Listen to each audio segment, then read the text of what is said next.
안녕하세요. 트럼프 대통령이 재선 승리를 향해서 한 걸음씩 자신의 입지를 강화해 나가고 있습니다.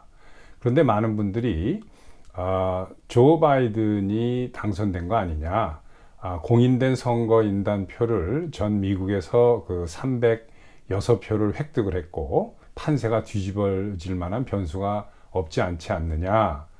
게다가 이번 주에 또 상원의 공화당 리더인 미치 머카놀 의원이 바이든 후보를 그 당선인으로 인정을 하는 발언을 했고, 몇몇 공화당 의원들도 미치 머카놀 의원과 이제 뜻을 같이 하는 모습을 보이고 있고 하니까 이제 모든 게 끝난 거 아닌가, 게임 오버가 아니냐라고 이렇게 생각하시는 분들이 많습니다. 그런데 저는 그렇게 생각하지 않습니다. 아직 트럼프 대통령이 1월 6일 날 대통령에 재선될 가능성은 충분히 남아있다고 봅니다. 제가 이렇게 생각하는 그 이유는 미국 헌법이 규정하고 있는 독특한 대통령 선출 방법과 이런 그 부정선거라든가 옳지 않은 방법으로 대통령이 될 수 있는 것을 그 건국 당시 그 200여 년 전에 이 파운딩 파더스들이 절차의 도처에 헌법에 그 균형과 견제를 할 수 있는 체크 앤 밸런스 시스템을 마련해 놨기 때문에 그렇습니다. 제가 오늘 그 썸네일에서도 썼듯이 그 듀얼링 일렉터즈가 트럼프를 재선시킬 것이다 이렇게 썼는데, 일렉터즈라는 것은 이제 선거인단을 얘기합니다. 근데 선거인단의 숫자는 각 주가 가지고 있는 상하원 의원 수를 합친 수랑 똑같습니다. 그래서 상하원 의원들이 이제 선거인단이 되는 게 아니고, 숫자만 갖고 선거인단이 되는 사람들은 대부분 뭐 전직 정치인이라든가 은퇴한 사람들이라든가 아니면 뭐 그 사회 인사라든가 이런 사람들로 이제 구성이 됩니다. 그런데 어떤 주는 선거인단을 대선을 치르기 전에 미리 뽑아 놓는 주가 있고, 어떤 주는 대선이 치르고 난 다음에 이제 선거인단을 선출해서 이제 구성을 하게 됩니다. 그래서 이제 예를 들면, 자, 아리조나에서 이제 선거가 끝났어요. 그래서 이번에 그 조 바이든이 아리조나에서는 이제 사기 선거지만 이긴 걸로 돼 있습니다. 그래서 아리조나 주지사가 조 바이든이 아리조나에서 승리했다. 그래서 공식화하고 서명을 하고 서티파이를 했죠. 선거인단 그 표에다. 그리고 선거인단을, 아리조나는 이제 11표가 선거인단 표입니다. 그래서 11명의 선거인단이 선출이 되는 겁니다. 그러니까 표도 11개지만 사람도, 일렉토도 11명이 선출되는 거예요. 그래서 서티파이 과정, 그러니까 주지사가 마지막으로 사인을 하고 서티파이를 하고 봉인을 한 이 표를 11명이 11표를 가지고 1월 6일 날 워싱턴에 가서 조 바이든이 아리조나에서 승자이므로 이 11표를 아리조나는 조 바이든에게 투표를 합니다 하고 투표를 하는 거예요. 자, 이게 이제 일렉토고 그 선거인단인데, 듀얼링 일렉터즈라는 것은 공식적으로 주지사가 인정을 하고 서명을 하고 공식화된 이 선거인단을 인정하지 못하겠다. 그러면 이 공화당 그룹도 자신들이 비공식으로 선거인단 똑같이 동일한 숫자인 11명을 선거인단을 구성해서 선거인단 표를 만들고 비공식으로 사인을 하고 그 체어맨이 공화당에, 그래서 그 워싱턴으로 1월 6일 날 이 공식화된 그 조 바이든을 찍을 11명의 선거인단이 가는데, 비공식화된 공화당의 11명의 선거인단도 따로 가는 겁니다. 그래서 이렇게 비공식적으로 따로 만들어지는 선거인단을 보고 듀얼링 일렉터즈라고 하는 겁니다. 그럼 이게 우리가 이제 생각하기엔 이건 비공식이니까 가짜가 아니냐라고 생각하는데 그렇지 않습니다. 이것도 받아주도록 되어 있습니다. 간접선거에서 국민이 투표를 했는데 이 선거인단이 자기 마음대로 표를 바꿀 수는 없지만 반대당에서 공식화된 거에 불복을 하게 되면 따로 선거인단을 만들어서 국회로 보낼 자격이 있고 국회는 이걸 받아야 됩니다. 1월 6일 날. 그리고 전례도 있고 전례를 해서 이긴 예도 있습니다. 그게 이 헤이즈라는 그 후보하고 공화당의 틸던이라는 후보가 제가 그 정확한 그 연도는 1870년대쯤 되는데 정확한 연도는 기억이 안 나지만 1876년 정도 될 겁니다. 근데 이때 그 전례가 있어요. 그래서 남부주에 그 플로리다하고 사우스캐롤라이나하고 루이지애나주에서 공식적으로 선거인단이 뽑힌 것을 인정하지 않아서 반대당에서 그 선거인단을 따로 만들어서 보낸 게 결국은 본회의에서 인정을 받고 타협이 돼가지고 나중에 이게 해결이 됐습니다. 이렇게 그 한 주에서 2개의 선거인단이 이제 들어오게 되면 어느 선거인단이 옳은 거냐라는 선택을 할 수 있는 최종 결정권은 상원 의장이 가지고 있습니다. 그런데 미국 헌법의 상원 의장은 그 현직 부통령이 상원 의장을 하게 돼 있어요. 그러니까 마이크 펜스 부통령이 미국의 상원 의장입니다.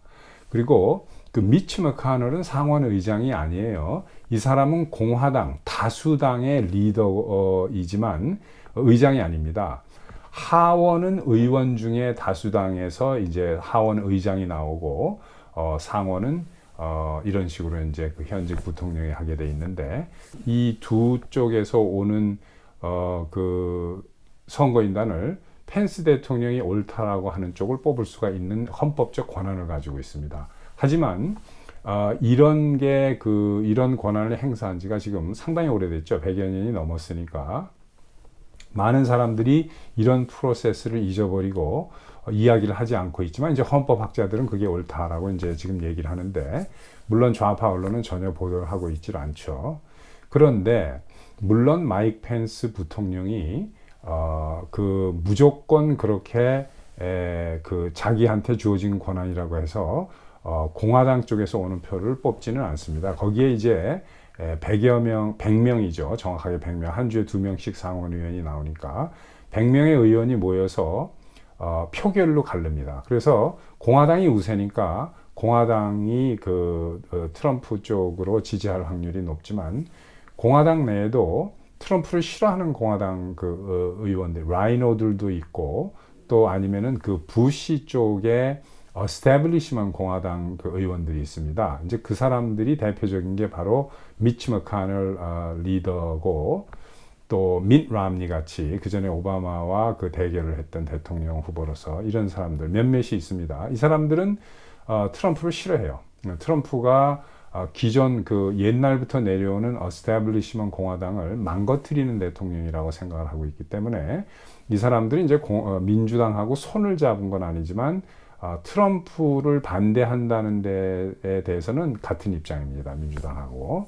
자, 그런데 이런 모든 프로세스가 이제 다 끝나서 혹시 조 바이든이 270표를 넘어서 아니면 혹시 306표를 다 인정을 받아서 공식적으로 선출이 됐다고 가정을 해도 그것은 선출이지 당선돼서 임명되는 게 아닙니다.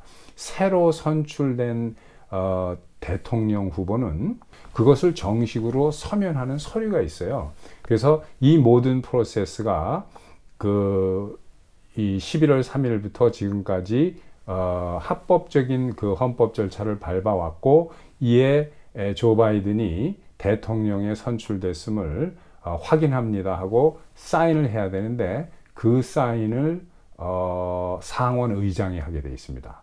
근데 상원 의장은 마이크 펜스 부통령이거든요. 그러니까 마이크 펜스 부통령이 거부할 수 있습니다. 이걸 거부를 하면 그러면 이게 대통령 선출이 무산됩니다. 무산시킬 수 있어요. 이렇게 되면 이제 두 후보는 다시 헌법에 따라서 하원으로 가서 하원이 결정을 하게 됩니다.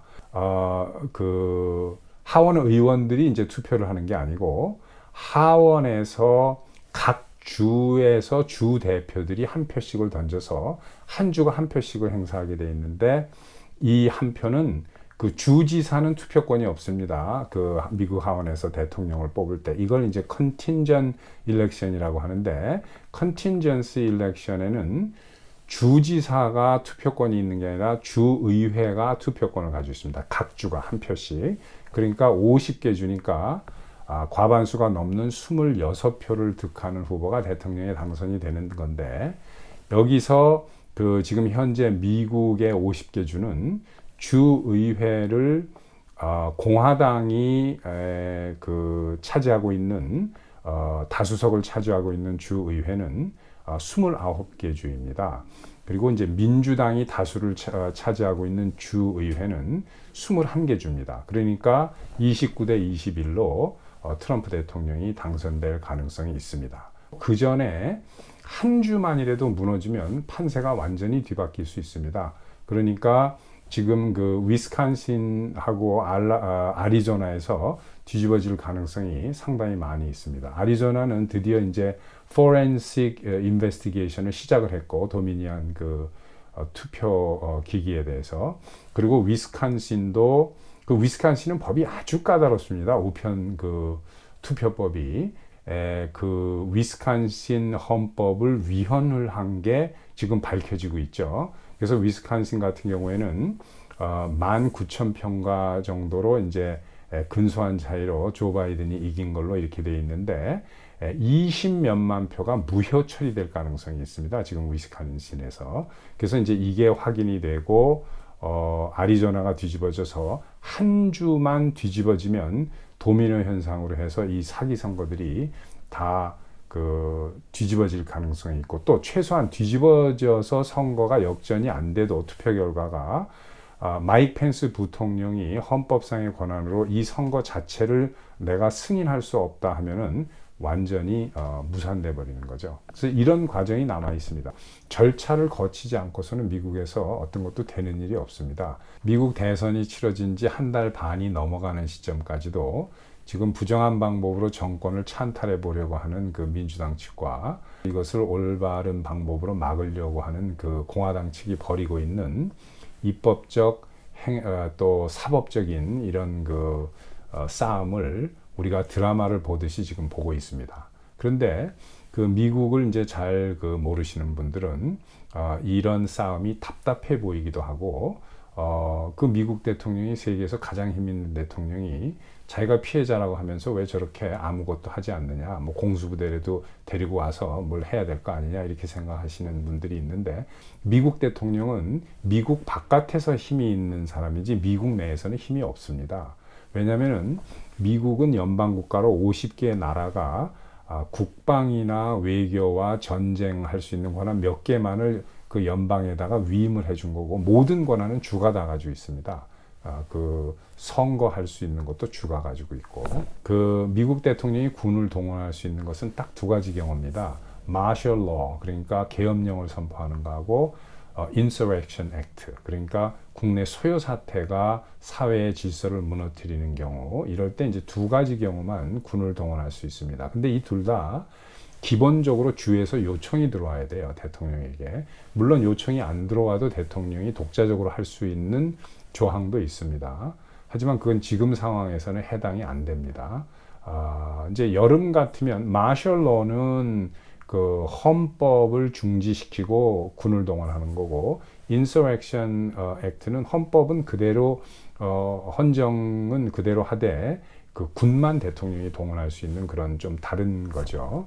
근데 이것도 지금은 그 대통령이 할 수가 없습니다. 왜냐하면 여름같이 이제 그 사회 그 소요 사태가 계속되고 엔티파라든가 블랙 라이브즈 매터가 막 극성을 부리고 하면 인서렉션 액트를 발동을 할 수가 있는데, 그때는 안 했죠, 트럼프 대통령이. 근데 지금 선거를 둘러싸고는 아직 그런 일이 일어나질 않으니까 이걸 할 수가 없는 겁니다.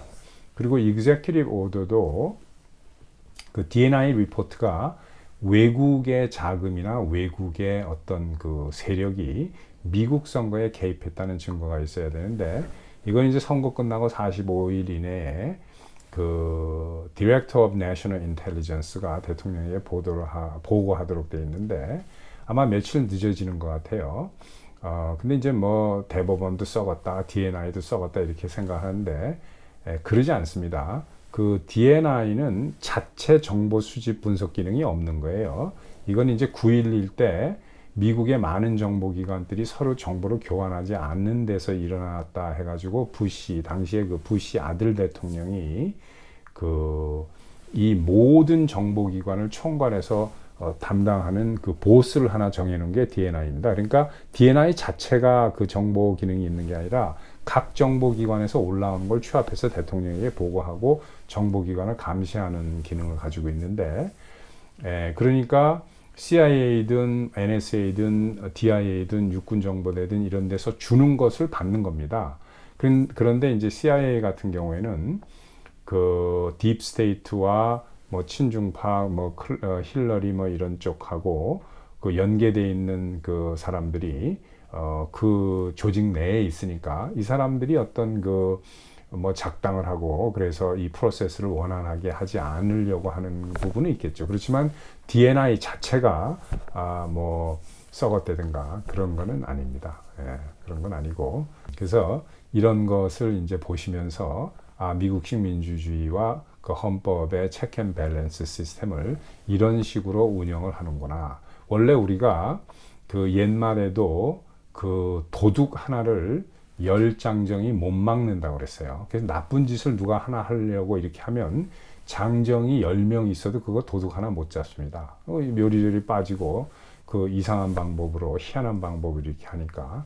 근데 이번에 지금 그 트럼프 대통령이 과연 1월 6일 날 어떻게 될지, 물론 저도 뭐 신이 아니니까 뭐 1월 6일 날 무슨 일이 일어날 것이다 라고 예언할 수는 없습니다. 단지 이 법과 그 헌법에 나온 대로 그 장치가 있고 균형과 견제를 할 수 있는 장치들이 살아 있으니까 이런 그 희망을 가지고 아마 트럼프 대통령이 재선될 것이다 라고 제가 생각을 하는 거죠. 아마 그렇게 될 것 같습니다. 한번 두고 보시죠.